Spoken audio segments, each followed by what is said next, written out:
question to answer. Same question lang po sa bawat candidate. Let's go in front. Okay, how are you, Philcom India? I'm doing fine, but my voice is Medyo mahirap, pero kaya ba? Kayang-kaya. Kaya-kaya. I think it's because also of the weather, no? Gusto ko lang din pasalamatan and we need to be grateful din dito sa Great Man of the Universe. Kasi nag-giveaway sila. Imagine, dapat November 18 ang kanilang coronation. But because of Bagyong Pipito and they know na marami talagang nasalanta ng bagyo, nag-giveaway sila. Diba? Kasi baka hindi makapunta ang iba sa atin at minove nila ngayon. And now, here's your question. During the recent typhoons, particularly Christine and Pipito, you were stranded in Lukban. The experience was both challenging and eye-opening. As a great man, what lessons did you learn from this situation? through that experience, the world just don't revolve around us. We may be stranded, miss the travel, but the other part of the country, the people are suffering and badly hit by that super typhoon. And I pray to stay safe, everyone. And hopefully, I extend the helps for the victim. And at the end of the day, the greatness is not just having a title, power, or fame, but of how we can be service to our fellow men. That's all. Thank you.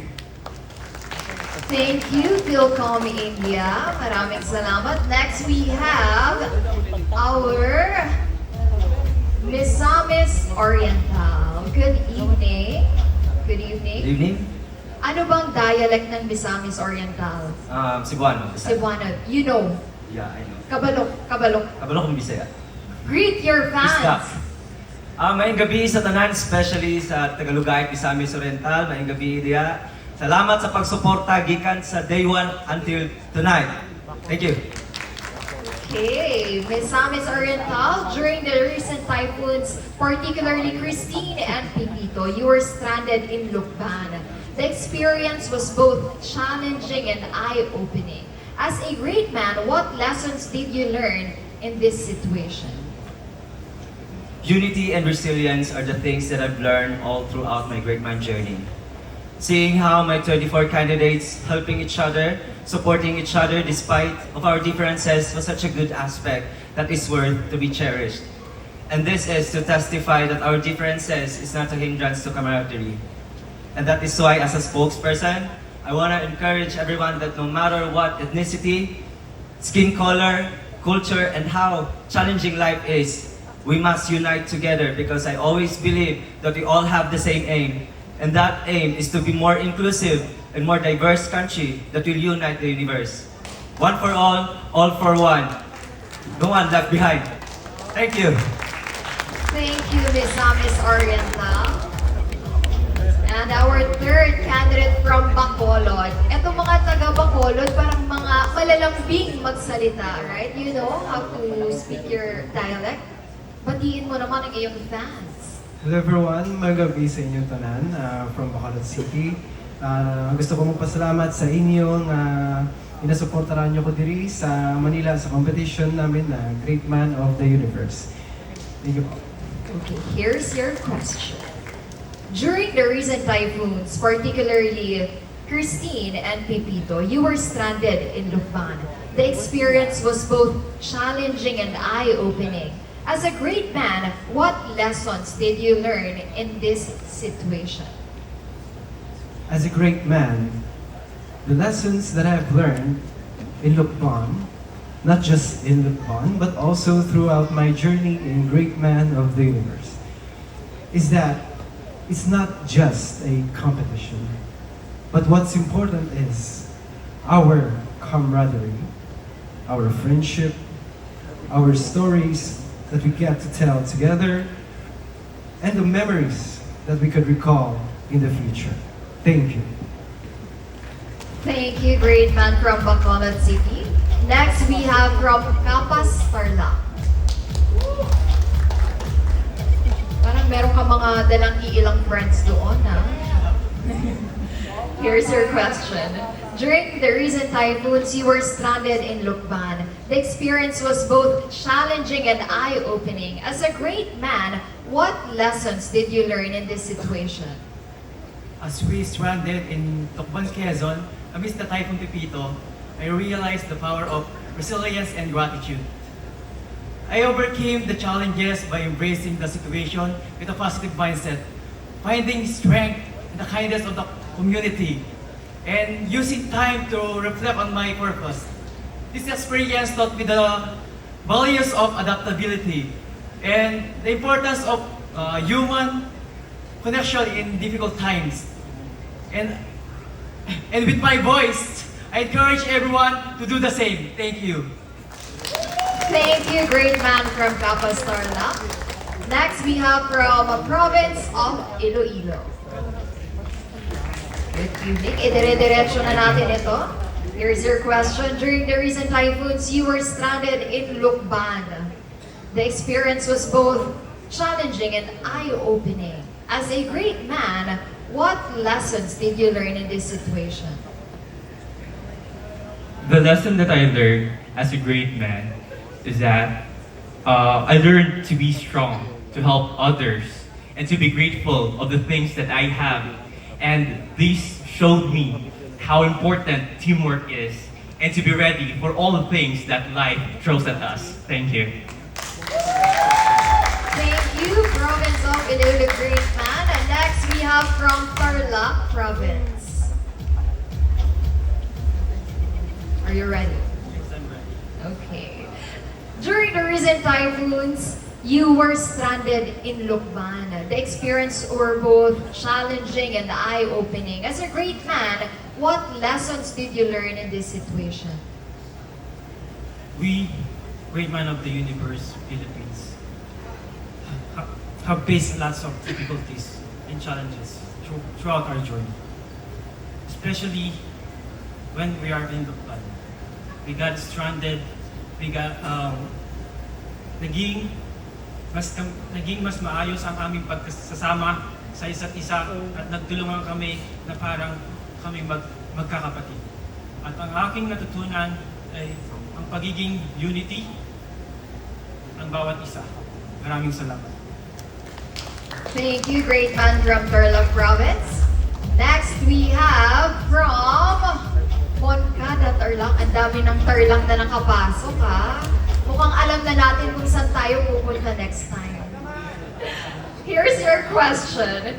During the recent typhoons, you were stranded in Lukban, and that experience were both challenging and eye-opening. As a great man, what lessons did you learn in that situation? The most lessons that I learned that Lukban, we are stranded, is positive thinking. Because we are overthink a lot. In our family, we overthink. And I stand here before you to highlight the importance of mental health. It's a personal struggle over 20 million Filipinos. And it's time for action. According to the Republic Act 11036, or the National Mental Health Policy, was a significant stride. But our mission continues. Empowering education is key by holding workshops and open conversation. And by the help of Great Man Organization, we can have a big impact in our community. So let's unite as force of hope and change and become a fundamental right for all. Thank you. Thank you from Moncada, Tarlac. We only have 4 great men left, and we have from Isabela. Ang Isabela ba ay mga Ilocano? Yes. So marunong ka mag-Ilocano? Pwede bang batiin mo na ang mga nanonood sa atin, ang mga Ilocano? Yaman ng kanya yung aming kuya-kuya, suportahan niya. Yaman ng kanya yung boss. Hirap intindihin, no? Yan ang nakakatuwa sa Pilipinas. Ang dami nating dialect, hindi ba? Pero eto, kailangan mong masagot ang question for you. Baka ikaw na ang next great man. During the recent typhoons, you were stranded in Lukban, and that experience were both challenging and eye-opening. As a great man, what lessons did you learn in that situation? With my province of Sabela, so already experience of serious typhoon of Pipito, even in Quezon province, was felt at mat of Super Typhoon Pipito. As a great man,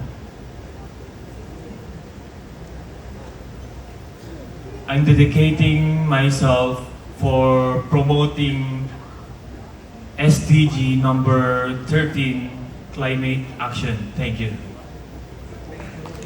Thank you very much, great man from Isabela. Isa din yan sa mga tinamaan itong bagyong Pipito, if I'm not mistaken. No? And here's our next Philcom United Kingdom. Good evening. Parang meron kang fans dito. May narinig ako na, ayun, doon pala banda. Here's your question. During the recent typhoons, you were stranded in Lukban, and that experience were both challenging and eye-opening. As a great man, what lessons did you learn in that situation?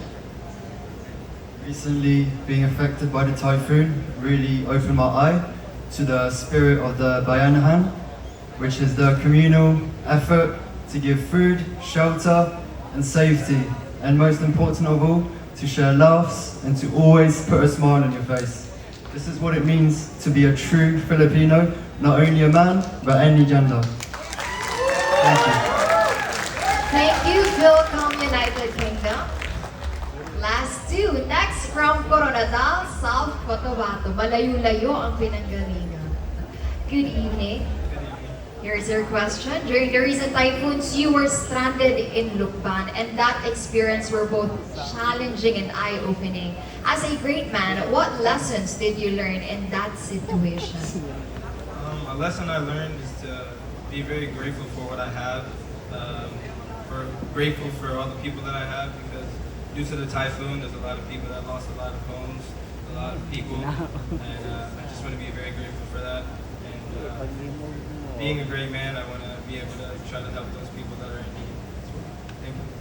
Thank you, Coronadal, South Cotabato. Thank you. Last great man from Samar Province. It's also very far place from here. I know. So anong dialect naman sa Samar? Well, we have a lot of dialects there. We have like Waray, we have Cebuanos, Bisaya. But most of the people lives in Samar used to speak Waray. So you know how to speak Waray. Well, I can speak Waray, I think there. So greet your family and friends and your Maupay fans. nagyabay yung na, nagkikita ka mo. Salamat. Wala pa ako naintindihan. Anong sinabi mo? Thank you so much for watching us. Yung? Thank you, but that is not your question. Your question is, during the recent typhoons, you were stranded in Lukban, and that experience were both challenging and eye-opening. As a great man, what lessons did you learn in that situation? In my life, I've experienced a lot of things, whether bad, worse, and good. But one thing I've learned in my 27 years of existence, that you need to fight for yourself. No matter how hard life is, no matter how many calamities we experience, you should be strong enough to face whatever challenges you may experience may come along the way. And always be positive, believe in yourself, be proud of yourself, trust yourself. Because I always believe that every after the rain, there's always a rainbow. Thank you.